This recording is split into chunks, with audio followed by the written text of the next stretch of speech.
yuqalu lahu Ibrahim. Ketika di masa Namrus, la'anatullah alaih, patung-patung dihancurkan, maka Namrus murka. Siapa yang menghancurkan patung-patung? Maka dalam Al-Quran diceritakan, mereka mengatakan ada seseorang pemuda yang namanya siapa? Nabi Ibrahim. Ini dalil pemuda itu punya peran penting dalam agama. Ashabul Kahfi, Nabi Ibrahim. Abdullah bin Abbas radhiyallahu ta'ala anhuma mengatakan bahwa tidak ada seorang pun nabi yang diutus illa wa huwa syab, melainkan dia masih pemuda. Tadi Nabi diutus usia berapa tahun? 40 tahun. Nabi pemuda bukan? Masih muda. Jadi kalian berbahagialah jadi pemuda. Apalagi yang membuat pemuda penting secara agama. Ketika Nabi diutus di usia 40 tahun, Nabi mengatakan ibba'ataka Allahu basyiran wa nadhira wa halaqan syabab wa khalaqan syuyukh. Nabi kasih tahu, usikum bisyabab khairan. Nabi bersabda, hai umatku, aku berwasiat kepada kalian berbuat baiklah kepada pemuda. Ini wasiat syariat. Wasiat Nabi berbuat baik pada siapa? Pemuda. Kenapa? Karena Allah telah fokus aku menjadi seorang Nabi basyiran yang memberikan kabar gembira, wa nadhiran dan memberikan kabar peringatan. Idhalakan syabab, dikala aku di usia 40 tahun diangkat menjadi Nabi berdakwah, para pemuda yang mendukung aku, yang menolong aku. Para pemuda yang menguatkan aku. Para pemuda yang berkoalisi denganku, kata Nabi dalam dakwah Nabi ini.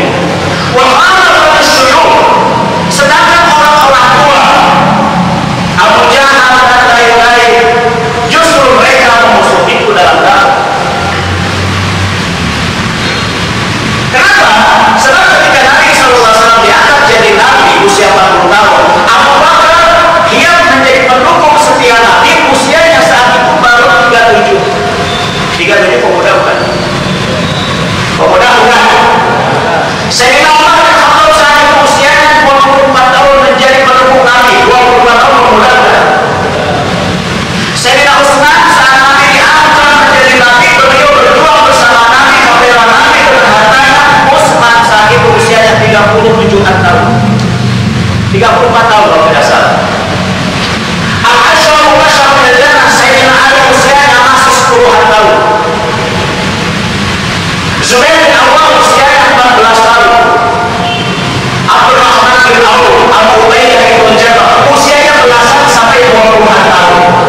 Yang disebut dengan Al-Asyarah Mubasyrah bil Jannah, 10 orang yang diberikan kabar masuk surga. Ini semuanya adalah pemuda. Nggak tahu sekarang kalian pentingnya dari kalian. Ngerti nggak? Pemuda penting tidak? Pemuda penting tidak? Nah sini nah. Terus maju. Kalian maju masuk sini nah. Kalian masuk sini. Kalian manusia penting. Saya mau katakan kenapa pemuda penting. Secara agama pemuda punya tempat strategis. Pembela dakwah Nabi, mayoritas beliau mengangkat jenderal perang di saat itu sebelum beliau meninggal, namanya Usama bin Zaid, usianya baru belasan tahun. Sehingga Abu Bakar, Umar dan lain-lain merasa gimana gitu, karena mereka tua. Kok yang dipilih jadi jenderal perang kok Usama bin Zaid? Ini sebagai dalil sebelum Nabi wafat, Nabi membuat satu sistem regenerasi untuk para pemuda.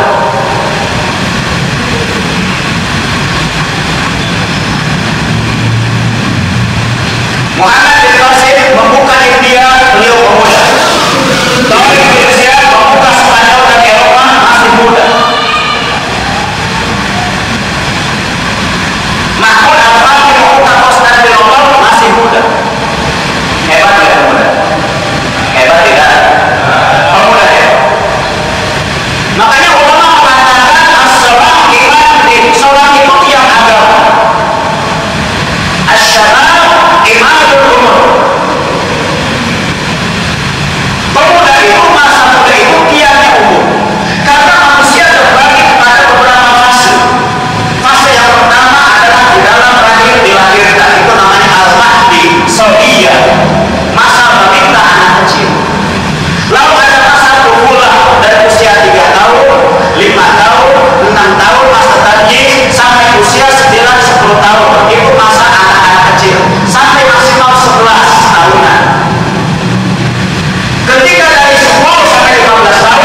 Pemuda antara 15 sampai 40 tahun menghabiskan masa mudanya untuk beribadah kepada Allah. Allah berfirman kepada para malaikat, hai malaikat, saksikanlah pemuda tersebut kedudukannya di sisiku seperti kedudukan sebagian malaikat. Pemuda penting secara agama. Pemuda juga penting secara akhirat. Kenapa? Nabi SAW memberitahu bahwa nanti di akhirat ahli surga rata-rata usianya 33 tahun. Berapa usia? Nah, saya dibagiin, nggak bisa masuk surga. Nggak bisa masuk surga. 5 itu nggak bisa masuk surga. Kenapa? Masuk surga nanti Pak masuk berubah di berapa? 33. Kenapa pemuda penting? Ahli surga semuanya pemuda. Makanya ketika ada seorang nenek-nenek Nabi mengatakan kamu nenek-nenek nggak bisa masuk surga. Ya nangis. Nabi mengatakan kamu nanti jadi muda lagi, sekarang dia tertawa gembira. Pemuda penting di akhirat karena semua ahli surga pemuda. Mukanya ganteng seperti Nabi Yusuf, kemudaannya seperti Nabi Isa 33, kekuatannya seperti Nabi Musa alaihissalam, tingginya seperti Nabi Adam alaihissalam, dan akhlaknya seperti akhlak Rasulullah SAW. Semoga kalian muda semua masuk surga. Jadi berbahagialah antum sebagai pemuda. Hadirin yang mulia, kenapa pemuda penting secara dunia? Karena pemuda inilah yang akan membawa dirinya, rumah tangganya, masyarakatnya, bangsa dan negaranya di masa depan. Syababul yaum rijalul ghad. Pemuda di masa sekarang akan menjadi manusia di esok hari. Fadamul yaum ummahatul ghad. Pemudi yang sekarang menjadi pemudi-pemudi ceria, di masa depan dia akan menjadi ibu-ibu bagi anak-anak. Maka para ulama mengatakan fasadul salahul bilad bisalahul syabab. Solehnya negara kalau pemudanya soleh. Wa fasadul bilad bifasadil syabab. Rusaknya negara karena pemuda rusak. Oleh karena itu sekarang kalian sebagai para pemuda di tangan kalian masa depan. Karena saya dulu pemuda. Sekarang saya jadi pimpinan pesantren, memimpin umat. Dulu ya orang tua itu pemuda. Pernah ada masa muda? Atau tiba-tiba dari bayi sekarang tiba-tiba jadi gini? Pernah muda?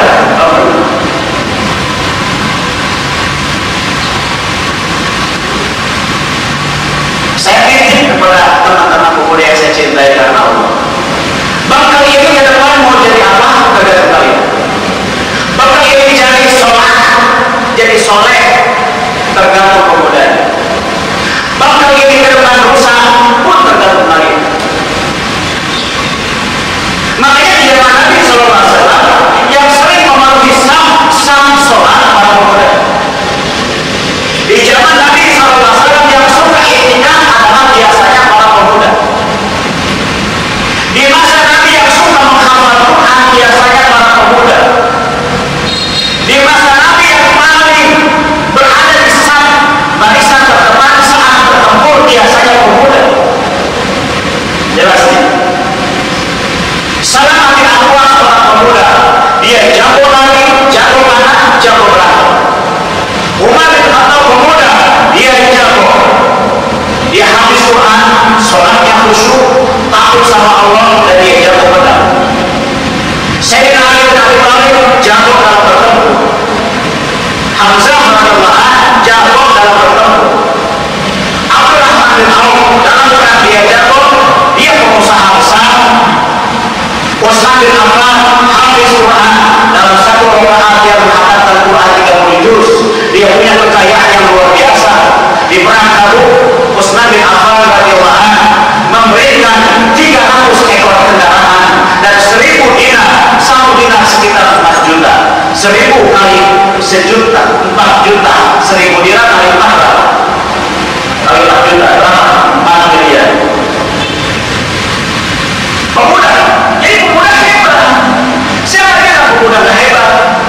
Tetapi kehebatan pemuda ini hanya akan muncul kalau dia mau. Nabi sallallahu alaihi wasallam mengatakan, "Usikum bisyababi khairan fa innahu aradu amidana." Hai umatku, aku berwasiat kepada kalian berbuat baiklah kepada pemuda. Kenapa? Pemuda ini hatinya lembut. Makanya pemuda mana? Tahu tak pernah GP?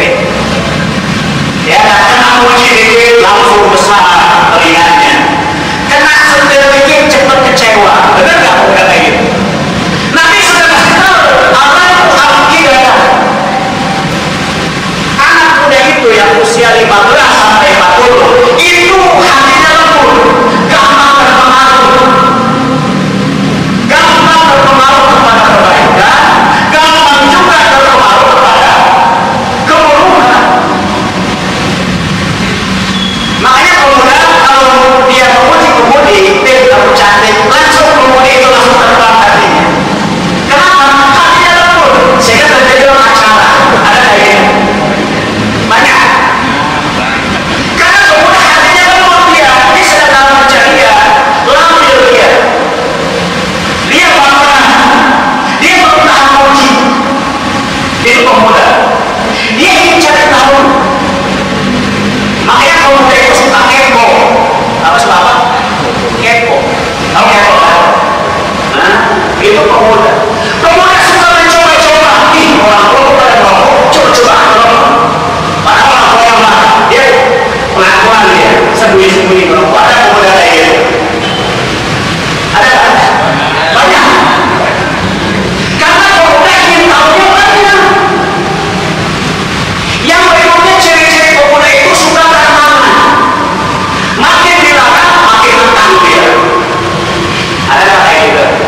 Itu pemuda kuku. Nabi SAW mengatakan asyababu syu'batul junun. Nabi SAW bersabda, pemuda itu adalah cabang kegilaan. Kenapa? Karena dia kadang-kadang suka gila. Geng motor pemuda. Ada nggak geng motor yang orang tua kayak gitu? Ada. Yang mau disuruhin ada yang kayak gitu? Ada nggak geng motor kayak lain? Nggak ada. Geng motor di Jakarta, di kota besar itu pemuda SMP, SMA, kuliah, betul nggak? Dia mampu wajib itu geng motor pemuda. Syu'bah minal junun. Pemuda itu cabang kegilaan kata Nabi. Kenapa? Kalau tidak dididik. Tetapi pemuda menjadi cabang kebaikan kalau terdidik. Sekarang pertanyaannya, pemuda bangsa mau menjadi orang gila atau menjadi manusia terdidik? Jawab. Jawab. Pemuda terdidik.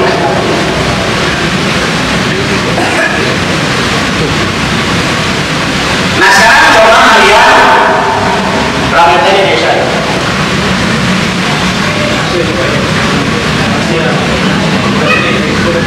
Azan dulu, azan, nanti kita lanjut.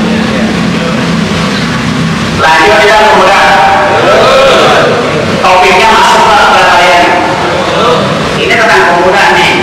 Atau saya bicara tentang kakek-kakek. Bisa saya bicara kakek sekarang. Oh, kayak gitu. Buat. Jadi pesan saya kepada kalian anak-anakku semua yang pemuda di sini. Karena saya juga punya anak-anak sudah muda-muda. Anak saya ada yang usia belasan tahun, ada yang 20-an tahun, ada yang 30-an tahun anak saya. Jadi saya tahu bagaimana itu pemuda. Maka pesan saya kepada kalian para pemuda yang saya cintai karena Allah, ayo manfaatkan masa muda kalian di bekal ini. Secara agama, ayo saya berharap nih Irwan dan pemuda dan teman-teman pemuda, ayo makmurkan masjid karena di masa Nabi Bilal dan tonggak masjid pemuda bukan orang tua.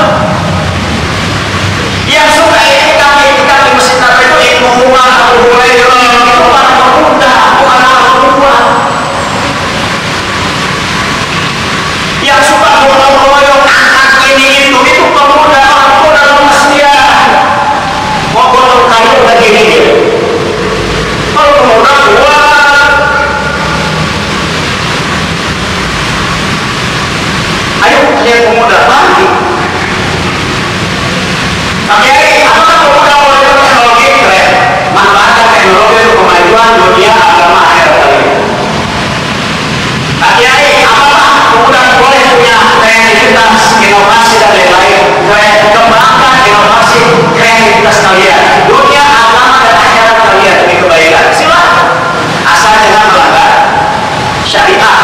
kepala negara, itu aja. Nah, jadi boleh nggak saya belajar sedikit mungkin? Bagus. Kalau bisa sampai doktoral, profesor doktor. Saya punya target tahun ini, saya ingin santri-santri saya jadi doktor ke atas, ke depan. Saya punya target di pesantren saya. Doktoral. Nanti kalau sekarang nih, ayo mau berangkat. Mungkin hari besok atau lusa, saya kirimkan kepada santri saya untuk mengambil S2 di bidang hadis di negeri, di luar negeri. Itu menunjukkan saya cinta pemuda. Saya ingin pemuda yang merupakan santri-santri saya jadi orang sukses. Nah, jadi kalau kita pemuda jadi orang kaya, harusnya kaya supaya kalian bisa berbagi sama orang tua. Setuju tidak? Siapa pemuda yang siap jadi kaya? Cium tangan. Jangan cium tangan mau miskin berarti. Cium tangan.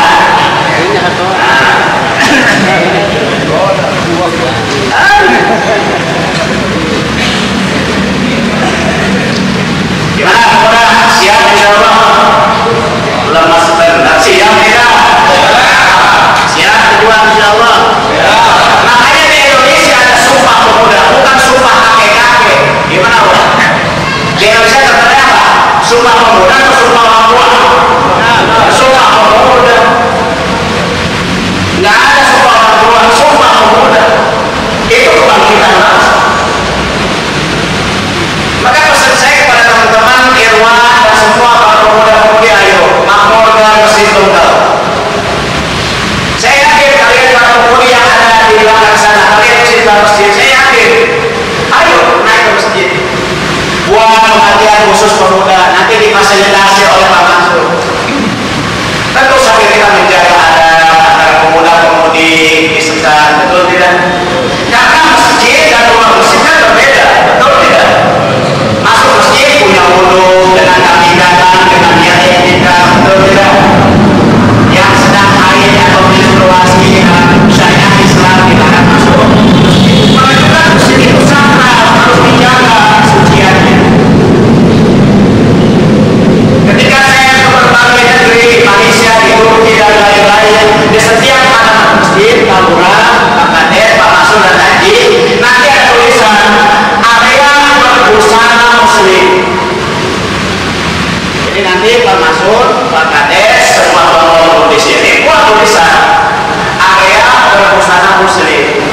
Sehingga nanti orang-orang yang masuk masjid dia tahu ini masjid loh. Sehingga dia masuk masjid dengan apa? Busana muslim.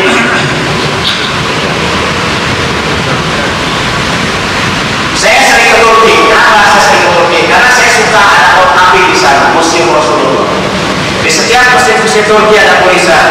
Turki itu salah satu negara Eropa yang maju.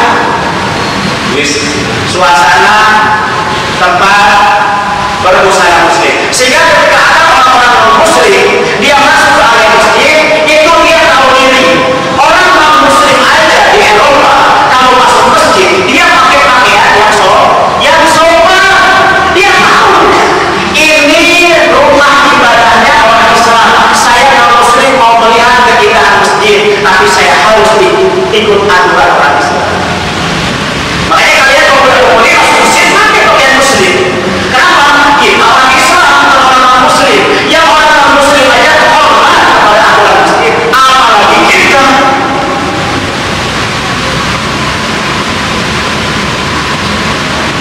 Oleh karena itu, pemuda sekalian yang saya cintai karena Allah, secara agama, secara dunia, secara akhirat, kalian punya posisi strategis yang tidak bisa digantikan oleh waktu. Maka Nabi Sallallahu Alaihi Wasallam menyarankan para pemuda untuk belajar adab dan akhlak. Kenapa? Man hasunat khuluquhu wasi'a rizquhu. Barang siapa yang bagus akhlaknya, maka rezekinya luas. Kan kalian masih sekarang sedang mencari jati diri, ingin jadi orang sukses, betul tidak? Ingin punya penghasilan yang besar, betul tidak? Ingin punya gaji yang berlebih, betul tidak? Kalau kalian ingin punya rezeki yang luas, maka perbaiki akhlak kalian. Itu pesan saya.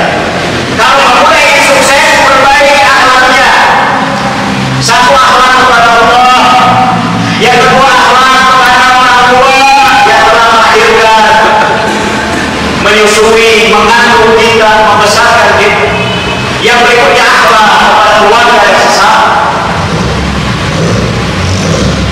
Maka pemuda boleh ada di pesantren, pemuda boleh ada di SMP, SMA, pemuda boleh ada di universitas, pemuda boleh ada di pasar, pemuda bisa dia berkarya di perusahaan, pemuda boleh ada di dalam negeri, di luar negeri, tapi dia punya satu visi yang sama apa?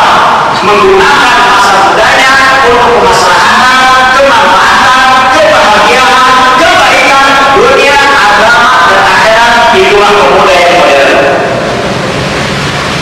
Makanya kalau ada pemuda, dia justru merusak dirinya dengan narkoba, dengan minuman keras. Pemuda merusak dirinya dengan perzinahan. Dia bukan pemuda modern, dia pemuda jahiliyah. Jadi apa beda antara kemodernan dan jahiliyah? Dua hal yang berbeda.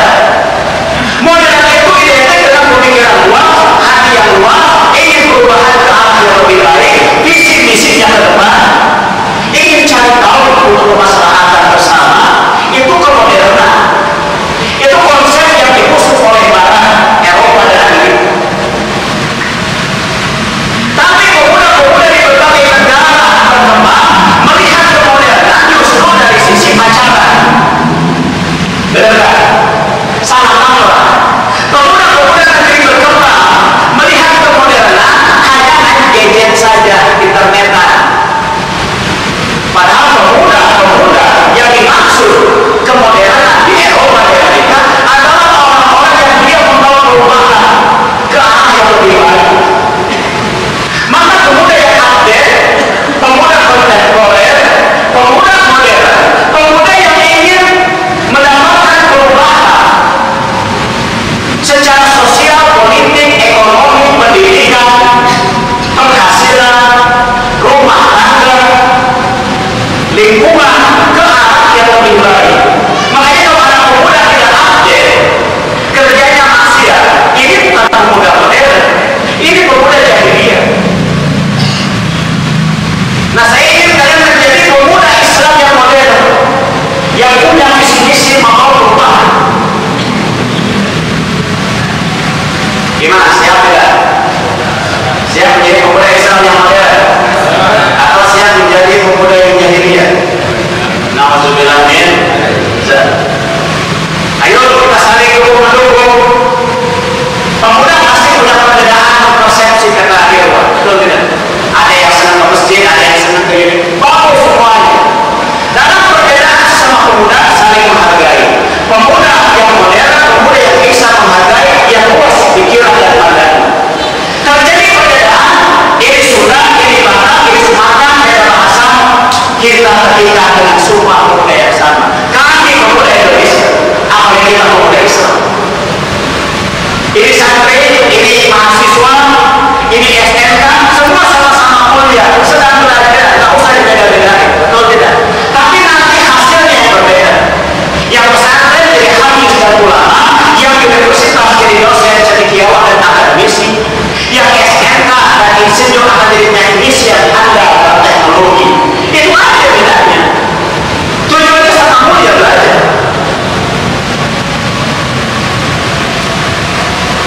Gimana? Pemuda bekal siap maju tidak? Siapa pemuda bekal yang siap jadi pengusaha sukses? Jom tangan. Adakah pemuda bekal yang sekarang niat untuk belajar ke luar negeri? Harus dong. Jangan belajar siap luar negeri belajar jauh.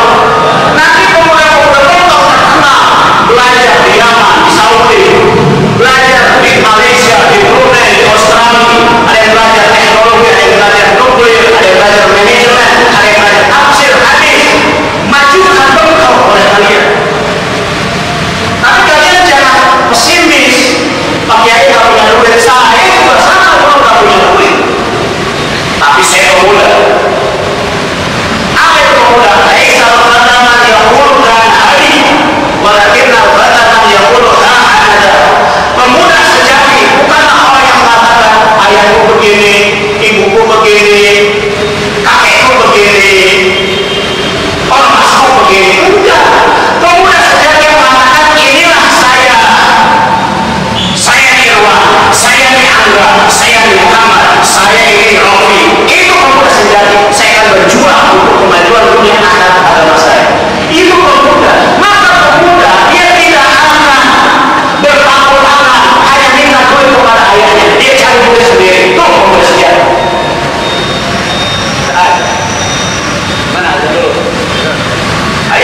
Islatul yamin wa tauhid.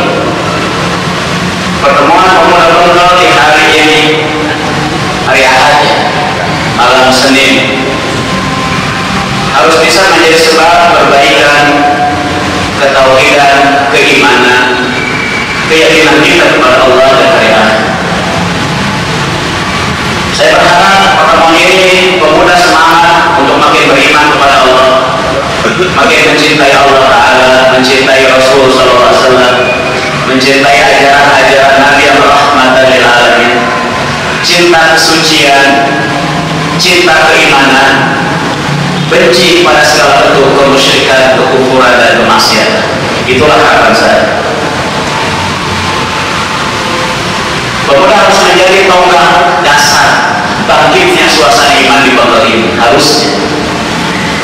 Karena iman tersebar di masa Nabi oleh pemuda. Yang kedua, pertemuan pemuda bangsa ini harus bisa menjadi islahul ibadah, perbaikan ibadah. Kenapa? Ciri pemuda yang menjadi kebanggaan Allah, kebanggaan Islam, wa syabun nasya'a fi ibadatillah, pemuda yang tumbuh menghabiskan masa mudanya untuk beribadah kepada Allah. Maka saya berharap Irwan dan semua teman-teman pemuda dan pemudi, ayo makmurkan Masjid Bengkel, makmurkan bacaan Al-Quran di rumah-rumah kalian para pemuda, kumandangkan zikir-zikir subhanallah alhamdulillah, sehingga lisan para pemuda basah dengan zikrullah. Di antara pemuda-pemudi saling mengucapkan assalamualaikum. Di antara pemuda dan pemudi hidupkan suasana sedekah, saling berbagi. Pemuda dan pemudi memiliki kontribusi besar untuk menolong masyarakat Bengkel dan sekitarnya dengan ibadahnya. Yang ketiga, islahul muamalah. Pertemuan pemuda ini harus bisa menjadi sebab perbaikan sistem ekonomi. Pemuda kita boleh ganggu. Para ulama mengatakan di antara bahaya terbesar di masa ini adalah nganggur. Maka saya minta antum semua pemuda jangan ada yang nganggur. Kalau tidak belajar, bekerja. Kalau tidak bekerja formal, non formal. Kalau tidak bekerja sebagai pegawai negeri, pegawai swasta. Kalau bisa, tidak bisa jadi pengusaha. Terserah apapun profesi antum, halal. Jangan ada pemuda yang menganggur. Maka pesan saya pada Pak Kades, antum kerjasama dengan para pengusaha-pengusaha Bengkel.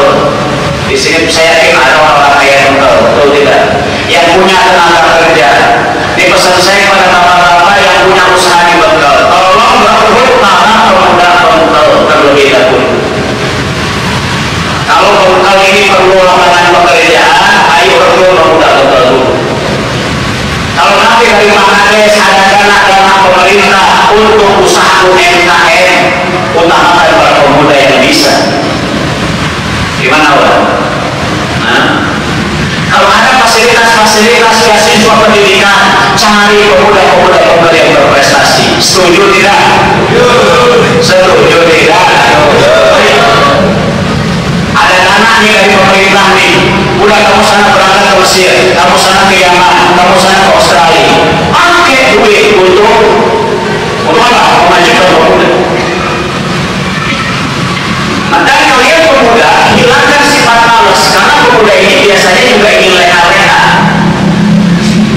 Ya, masa muda koya-koya, di masa tua kaya, mati masuk surga. Emang surga milik nenek moyang belum? Nggak begitu. Masa muda sungguh-sungguh, beriman, bertakwa, berakhlak yang mulia. Masa tua sukses, barokah rezekinya. Di akhirat masuk surga, amin ya rabbal alamin.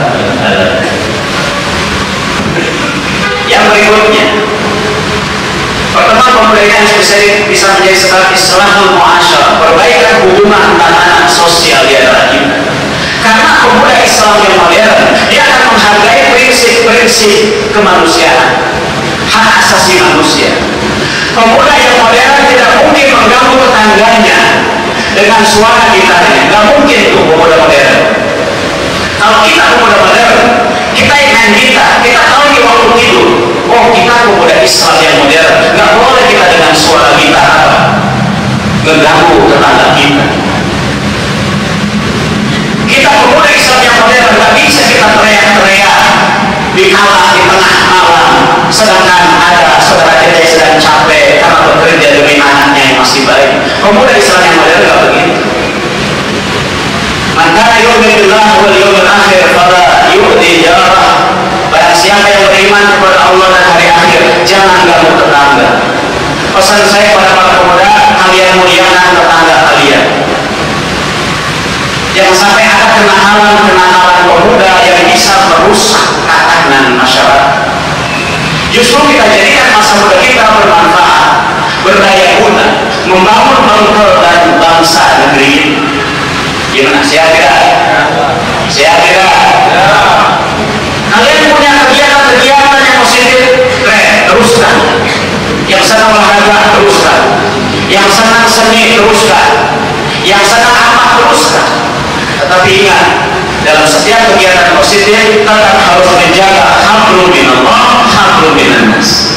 Dikala kita sedang berkegiatan, terdengar suara panggilan azan, hentikan kegiatan, sholatlah dahulu. Itu pemuda Islam yang modern. Dikala kita sedang berkegiatan, ternyata sudah waktunya istirahat dan larut malam, hentikan kegiatan, karena kita menjaga hak-hak kemanusiaan. Itu pemuda modern.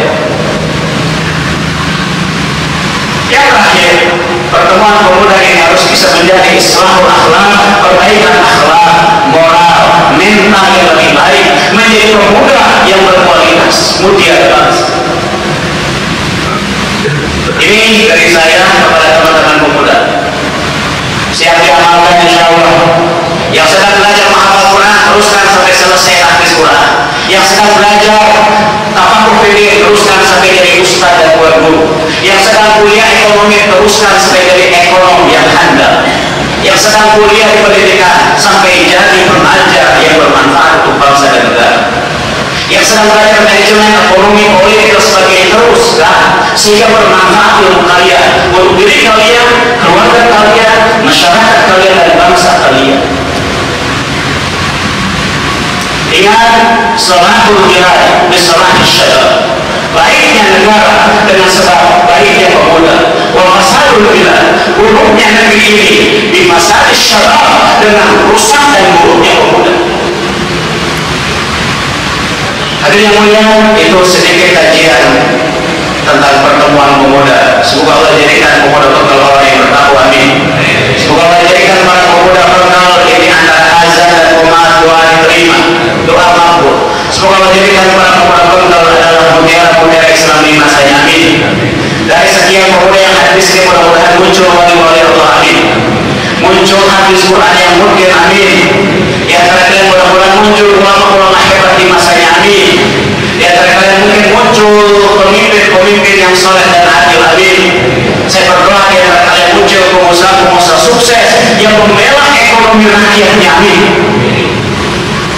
Saya berharap kalian menjadi khairun nas anfa'uhum linnas, sebaik-baik manusia yang paling bermanfaat untuk sesama manusia. Itu doa saya buat kalian.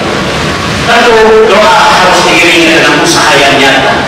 Jangan mudah berleha-leha, ya bekerja, belajar, capai prestasi sedini mungkin. Jangan baperan. Berkarya. Kalau ada kritikan, anggap kritikan ini sebagai pupuk untuk membangun kalian. Jangan kalian baru sedikit dikritik tiba-tiba mundur. Jangan, maju terus. Kritikan hadapi dengan senyum. Jangan baperan. Pemuda yang tangguh adalah pejuang. Dia tidak boleh dikritik. Dia tidak sombong dan dia tidak minder. Itu pemuda. Siap diamalkan insya Allah. Sebelum saya tutup, ada 3 pertanyaan. Silakan para pemuda yang bertanya. Nama juga. Assalamualaikum warahmatullahi wabarakatuh. Waalaikumsalam warahmatullahi wabarakatuh.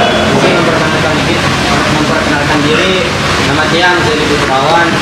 Dari alamat dari remaja Bengkal Barat. Remaja Bengkal Barat. Baik ya, saya ada satu pertanyaan yang saya lemparkan kepada Syekh terkait kita sebagai pemuda. Memang kalau kita berbicara tentang pemuda sangatlah sakral gitu. Iya. Ya. Sangat penting. Penting gitu. Dan untuk pertanyaan Tiang, izin bertanya, apakah ada tips dari Bapak Kiai kepada kami para pemuda yang khususnya yang ada di Bengkal ini untuk bagaimana cara menjadi pemuda yang ampahum linnas, pemuda yang disebutkan yang 5 tadi. Itu akhirul kalam. Allahumma biqil aqtarik. Assalamualaikum warahmatullahi wabarakatuh. Bagus. Bagaimana kita bisa menjadi pemuda yang paling bermanfaat untuk untuk sesama manusia. Saya kembalikan kepada minat dan bakat kalian. Kita bisa bermanfaat pertama dari sisi diri kita. Dari ujung rambut sampai ujung kaki kita bisa bermanfaat. Contoh, ketika ada kegiatan-kegiatan di mana para pemuda perlu turun tangan, maka kalian perlu turun tangan di situ. Kegiatan masjid, kegiatan desa, Pak Des, kegiatan apapun yang ada di Bentel, bahkan di bangsa yang besar ini, kalian kalau bisa turun. Makanya tadi supaya kalian bisa turun, kalian jangan pernah rendahkan diri kalian karena kalian masih muda. Sayyidina Hasan Al-Basri mengatakan, la tahqiru anfusakum li hadatsati sinnikum. Hai para pemuda, jangan kalian merendahkan diri kalian karena umur kalian masih kecil. Itu pesan daripada ulama-ulama zaman dahulu. Jangan. Makanya bagaimana kita bisa menjadi pemuda yang paling bermanfaat? Tergantung kalian. Dengan senyum kalian bisa menjadi pemuda yang ramah. Dengan tangan kalian bisa membersihkan lingkungan Bentel. Dengan kaki kalian bisa menyatukan para pemuda Bentel dengan saling bersilaturahim. Dengan mata kalian bisa mengawasi jangan sampai ada kejahatan di Bentel. Bisa nggak? Kamu misalkan punya mata mengawasi jangan sampai ada tindakan mencurigakan. Kalau ada apa-apa langsung bergerak. Bisa tidak? Bisa. Misalkan ada yang melihat sampah-sampah yang ada di Bentel berserakan, pakai tangan kalian. Dimulai dari diri. Kalian punya akal pikiran yang cerdas, pakai untuk belajar yang sungguh-sungguh. Dan hasil pelajaran kalian berikan untuk masyarakat. Dengan cuma-cuma, jangan pakai bayaran, nggak usah. Biar Allah yang membayar. Kalian bisa bermanfaat satu dengan diri kalian. Bagaimana cara kalian bermanfaat? Hindari hal-hal yang merugikan masyarakat. Itu yang paling penting. Karena yang mengatakan saya bermanfaat kalau saya bisa bermanfaat. Tidak. Pertama kali bermanfaat adalah jangan merugikan siapapun. Itu asal-muasal manfaat. Yang kedua, baru berikan manfaat kepada yang lain. Yang kedua, kalian bisa bermanfaat dengan harta kalian. Gimana caranya? Pertama, harta kalian kelola dengan baik. Uang jajan kalian tabungkan. Kalau bisa kalian mencari uang sendiri apabila terasa orang tua sudah tidak mampu. Dulu saya belajar ke luar negeri, berangkat pakai duit sendiri, hidup beberapa tahun di luar negeri, saya tidak pernah minta dari orang tua, dan saya kembali dari luar negeri, ongkos dan bisa beli buku dengan hasil keringat sendiri, pertolongan Allah. Jadi saya mau contohkan sama kalian, saya pernah alami jadi pemuda. Di usia kalian, saya berangkat ke luar negeri, belajar S2 di luar negeri, pulang dari luar negeri, tidak ada bantuan orang tua, saya cari sendiri. Kalau kalian bisa seperti itu, contohlah. Kalau tidak bisa, minimal jangan memberatkan orang tua dengan permintaan yang tidak masuk akal. Minta motor baru, minta handphone baru, minta pacar baru. Allahu Akbar. Jangan ringankan kepada orang tua, itu pesan saya. Maka sesuatu akan bermanfaat ketika tidak merugikan, tidak memberatkan, tidak menyusahkan, baru nanti akan bisa bermanfaat. Oleh karena itu, bagaimana supaya pemuda bermanfaat dari sisi dirinya, dari sisi hartanya? Maka dari sekarang pemuda-pemuda yang sudah tidak belajar berkarya, bekerja. Dimulai dari pekerjaan yang ringan, sederhana, penghasilan kecil, lama-lama akan besar, insya Allah. Mulia, tidak ada pekerjaan yang hina asal dia halal, dan tidak ada pekerjaan yang mulia kalau dia korupsi atau dia curang, nggak ada. Maka pesan saya, kalian pemuda bekerja. Kalau tidak belajar, bekerja. Kalau tidak bekerja, belajar. Itu pemuda. Jangan ada pemuda nganggur. Jangan kerjanya main handphone saja. Jangan.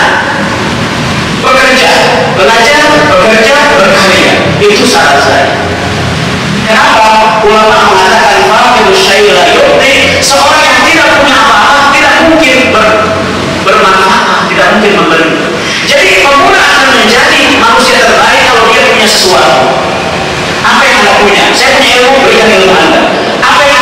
pemuda, saya punya tenaga, berikan tenaga Anda. Saya punya pengalaman, berikan pengalaman Anda. Saya jago bahasa, berikan bahasa Anda bermanfaat untuk umat. Kalau ada ulama-ulama luar negeri atau orang-orang yang bisa bahasa Inggris, kalian jadi translator. Keren tidak? Pemuda harus punya sesuatu untuk bisa berbagi.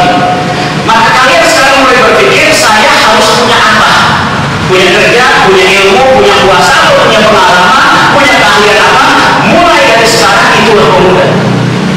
Saya bilang tadi, syubhanul yawm rijalul ghad. Pemuda masa sekarang akan menjadi manusia sukses di esok hari. Tapi bukan dengan angan-angan, dengan kerja keras dan belajar yang sungguh-sungguh. Pertanyaan kedua. Silakan. Waalaikumsalam. Nama siang Angga Prastia. Angga ya. Dari Remaja Musola dan Muda Bengkas Selatan. Saya Muda Bengkas Selatan. Pertanyaan Maulana akan tetapi meminta tanggapan Maulana. Meminta tanggapan saya. Bahwasanya apa yang kita kaji dari Maulana malam ini menunjukkan bahwasanya perubahan daripada Islamul Yakin wa Tauhid, Islamul Ibadah, Islamul Muamalah, Islamul Muasyarah dan Islamul Akhlak ini saya tangkap itu kita akan dapati di majelis-majelis taklim. Oke, terutama di Islamul Ibadah wal Muamalah. Iya. Akan tetapi sesuai apa yang kita temui di masyarakat, menyupai orang lain atau yang pernah kita alami dalam diri kita sendiri, banyak orang enggan menghadiri majelis ilmu. Banyak orang enggan menghadiri majelis ilmu. Ya. Di antara salah satu penyebabnya adalah salah satu majelis yang paling menakutkan atau paling sulit untuk dihadiri itu majelis halal haram, sah, tidak sah dan hal-hal yang menghasbihi orang. Oke. Karena apa? Ada beberapa teman saya mengatakan bahwasanya Angga, saya ini tidak atau berat saya menghadiri majelis ilmu, terutama majelis fikih itu karena apa? Nanti ketika saya tahu hukum, ruang lingkup saya untuk bergerak Terbatas. menjadi terbatas. Baik. Sedangkan mereka mengatakan selama saya tidak tahu maka tidak ada dosa bagi saya. Selama tidak ada, saya tidak tahu. Dalilnya seperti itu, makanya Baik. kalau mau Makanya kamu dulu yang misalnya. kurang Baik. semangat. Baik. Jadinya dia lebih memilih majelis-majelis yang mungkin Yang bukan ilmu, majelis sendakura, ya, majelis kudut, majelis game, majelis yang membahas tentang ya, hal-hal lain. ilmiah. Bahayanya sesuatu musibah buat kamu. Jadi kalau kita tidak tahu itu musibah. Oleh karena itulah namanya nggak saya kasih. Waalaikumsalam. Rahman, Ahmad, dari Kota Barat. Masya Allah. mungkin pertanyaannya sederhana. Yang pertama mungkin terkait dengan pemuda yang tentunya ini belum menemukan jati dirinya. Pemuda yang belum menemukan diri diri. Terus Apa yang pertama kali hal yang dilakukan untuk menemukan hati itu? Yang tentunya mungkin pemuda ini membuat mereka bingung. Pertama tidak tahu jati dirinya, tidak tahu skillnya, tidak tahu kemampuannya. Jadi apa yang mereka lakukan itu terkadang merasa belum bisa untuk mengawali apa yang sekiranya itu bermanfaat untuk dirinya maupun untuk orang lain. Terus yang kedua, yang terdalam jadi yang terdalam dari pemuda ini di antaranya salah satunya yaitu di antara umur 15 sampai 40 kiai itu di masa-masa pemuda yang tentunya pengaruh di luar itu begitu besar entah pada diri maupun orang lain. Hal apa yang kira-kira keistiqomahan yang tentunya mempengaruhi pada dirinya supaya arah kedepannya pada dirinya itu bisa dia jalani untuk menyelamatkan dirinya. Istiqomahan apa yang tentunya bisa membuka dirinya. Masya Allah. Pertanyaan bagus. Bagaimana pemuda bisa mencapai jati diri?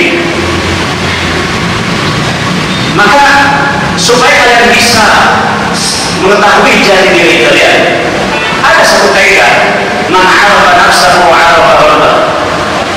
Barang siapa yang kenal dirinya, dia kenal Tuhan. Ada satu kaidah dalam Al-Quran, wa fi anfusikum afala tubsirun. Ini dalil setiap manusia dia harus kenali dirinya dan jati dirinya. Misalkan Ahmad kenali dirinya, usia saya sekarang berapa, saya pendidikannya apa,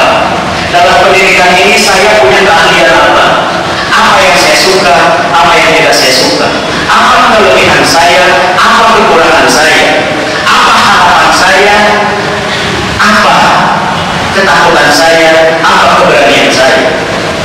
Saya bisa apa? Kalau saya bicara, level bicara saya ini sejauh mana bisa didengar atau bisa bermanfaat. Kalau saya lobby, saya bisa lobby orang lain tidak. Kalau saya bisa cari duit, sehari saya bisa dapat duit berapa. Kalau saya belajar di universitas, kira-kira dengan otak saya, nilai IPK saya itu berapa. Itu berusaha untuk mencari jati diri. Wa fi anfusikum afala tubsirun. Kenali jati diri dengan apa? Merenung, muhasabah. Hasibu anfusakum qabla an tuhasabu. Introspeksi diri kalian sebelum nanti kalian dihisab. Jadi kalau kalian ingin jadi pemuda yang sukses, kenali diri masing-masing dengan berpikir. Saya usia berapa sekarang? Usia saya 20. Pendidikan saya apa? Orang tua saya gimana tingkat pendidikannya, ekonominya? Sekarang saya di level apa? Bisa saya apa? Kemampuan saya apa? Minat bakat saya apa? Kenali. Kalau kalian sudah kenal diri kalian, maka mulailah dari yang paling mudah. Misalkan Ahmad ini senangnya teknik, maka masuklah apa? Teknik pertanian, teknik pembangunan. Misalkan Angga ini senangnya berdagang, mulai dari berdagang. Misalkan adik kita ini senangnya di pertanian, sana pertanian mulai. Dan saat kalian memulai memahami jati diri dan memulai apa yang bisa kalian anggap mudah dalam diri kalian, kembangkan. Itu yang pertama. Yang kedua, wa kunu ma'as shadiqin. Carilah teman yang jujur dan benar di bidang itu. Karena pemuda itu labil, baru dengar A langsung A, dengar B langsung B, dengar C langsung C. Maka pemuda yang bisa sukses, selain dia belajar, berusaha, bekerja keras, dia akan berdampingan dengan orang yang sudah berhasil di bidangnya.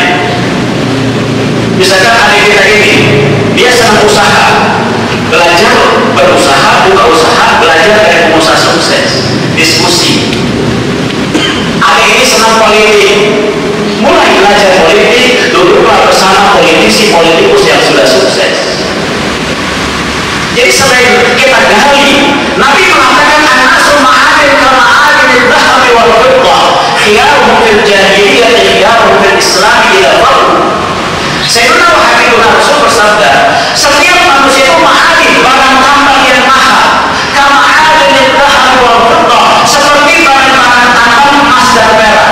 Pertanyaannya, emas dan perak adanya di atas tanah atau di bawah tanah? Di bawah tanah atau di atas tanah? Di bawah tanah. Untuk bisa menggali emas dan perak, berlian dan sebagainya, harus dengan usaha yang mudah atau usaha yang susah? Harus dengan malas-malasan atau dengan rajin? Harus berjamaah atau sendiri? Berjamaah. Jadi kalau Anda mau maju, kenali diri Anda oleh Anda sendiri, diskusi dengan orang tua dan para pakar, berdampingan dengan orang yang ahli, minta arahan dari orang tua. Kenapa? Innamal barakah ma'akabirikum, keberkahan itu bersama orang tua kalian. Maka pemuda sejati, dia akan belajar, berusaha, bekerja dengan mengandalkan ilmu yang ada dalam dirinya, kemampuan yang ada dalam dirinya, sambil mengambil nasihat dari ahli-ahli di bidangnya. Jadi kalau kalian mau sukses, satu, secara individu kalian harus siap. Yang kedua, kalian harus siap untuk mendengarkan orang yang lebih tua, lebih berpengalaman, lebih sukses dari kalian. Yang ketiga, jangan gampang terpengaruh. Kalau kalian sudah mulai menjalani satu bidang, udah istiqomah, wastaqim kama umirta. Tapi kalau kalian baru dengar A langsung A, dengar B langsung B, dengar C langsung C, nggak pernah jadi. Maka istiqomah. Siap insya Allah diamalkan? Siap. Sudah mengerti sekarang caranya? Dan masih banyak jawaban saya lain, cuma waktu kita terbatas. Pertanyaannya, pertemuan pemuda seperti ini perlu diamal lagi tahun depan? Perlu tidak? Atau cukup sekali ini aja? Tahun depan perlu. Tahun depan seks lagi insya Allah kita ketemu lagi. Kita diskusi lebih banyak lagi. Ada aspirasi dari ketua pemuda Dewan? Sebelum saya tutup,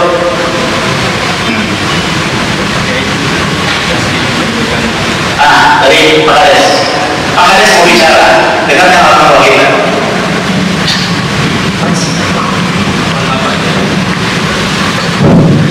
Bismillahirrahmanirrahim. Assalamualaikum warahmatullahi wabarakatuh. Dan sama-sama kita hormati dan muliakan Bapak Kiai yang terhormat Bapak Muludesta sekaligus Ketua Tamir yang dihormati Ketua ini di sana sebagai donatur serta penyelenggara acara dan tokoh masyarakat, anak-anakku, para remaja dan remaja sekalian hadirin. Alhamdulillah pada malam hari ini kita katakan malam yang sangat mulia dan barokah, karena pada malam hari ini baru pertama kali kita kumpul dengan remaja dengan Bapak Kiai.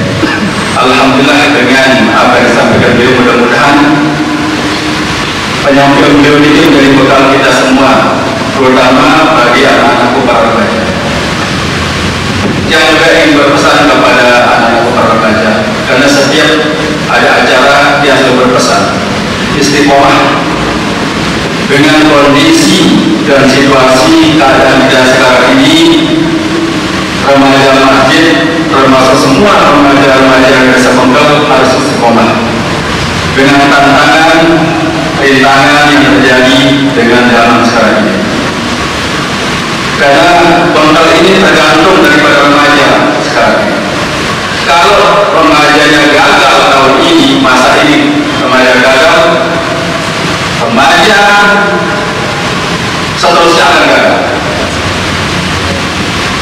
Dari dulu saya berpesan seperti ini, karena tahun 80-an remaja Pengkel termasuk remaja di Provinsi Nusa Tenggara Barat sebagai contoh,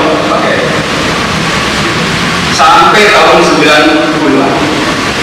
Nah, karena perputarannya zaman seperti ini, berbagai macam negara dan sebagainya, maka tetap saya berpesan. Tadi ada menyampaikan remaja Pengkel Barat, remaja Pengkel Selatan Mekah, Utara Timur dan sebagainya. Mari tetap ada remaja bukan remaja namanya, tetap fokusnya sentranya di Masjid Jami Saleh Hambali. Ya, itu harapan kami. Ya, tetap sentranya di Masjid Jami Saleh Hambali. Kita punya DPI, punya kegiatan-kegiatan, silakan semua yang di dusun-dusun kumpul di Masjid Jami Saleh Hambali. Di sini ada DPI yang akan dikembangkan. Silakan buat program. Ya, nanti ini remaja-remaja, ketua remaja masjid ini sekarang double fungsi pakai ini. Remaja masjid dia seakan di perangkat desa sebagai kasih berita, makanya dia bisa menyerap nanti aspirasi dari pemuda, sehingga nanti kita bisa persiapkan apa kira-kira bisa kita support dengan yang bisa kita danai dengan desa, yang bisa tentu kami tidak lepas dari Pak Pemulung, dari Pak Donatur. Jadi yang berpesan juga jangan mengadakan acara pada hari-hari besar saja, yang terpenting kegiatan rutin. Mari kita sama-sama di masjid diterapkan hari-hari para remaja. Jangan malu-malu supaya berdasarkan Pak Kiai tadi. Kemudian yang ibu juga mulai malam ini pembukaan pengajian untuk remaja. Silakan program sebulan, tinggal ketua remaja programkan, kami yang support bertiga nanti masalahnya. Ya, tinggal undang siapa guru-guru yang dianggap pas untuk pemuda, untuk remaja. Nanti kami dengan Pak Guru Desa dengan Bapak Sana yang support masalah segala-galanya. Ya, ini adakan mungkin sekali sebulan, adakan pokoknya rutin untuk kegiatan daripada remaja.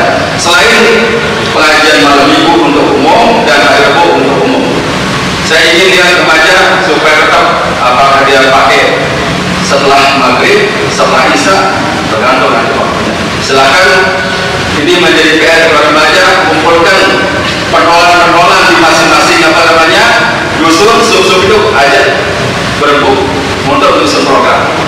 Ya, ini kelanjutan kita.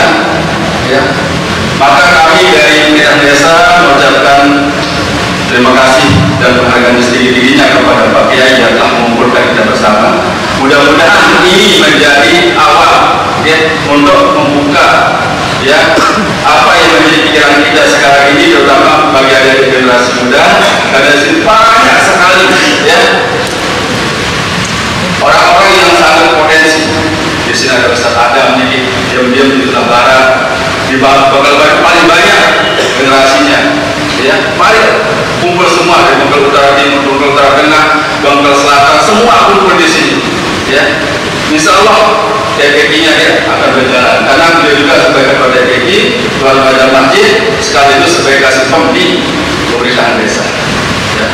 Ini harapan saya supaya mari kita tetap rapikan kegiatan ini. Mungkin itu saja masukan dari Tiang. Jadi mohon maaf kalau ada yang kurang berkenan. Kepada adik-adik para remaja silakan mari kita tetap berkumpul, tetap melakukan kegiatan. Kami akan tetap bersedia untuk bersama-sama dengan adik-adik untuk hal-hal yang bersifat positif ya, untuk kemajuan desa kita ini. Demikian yang mohon maaf. Wassalamualaikum warahmatullahi wabarakatuh.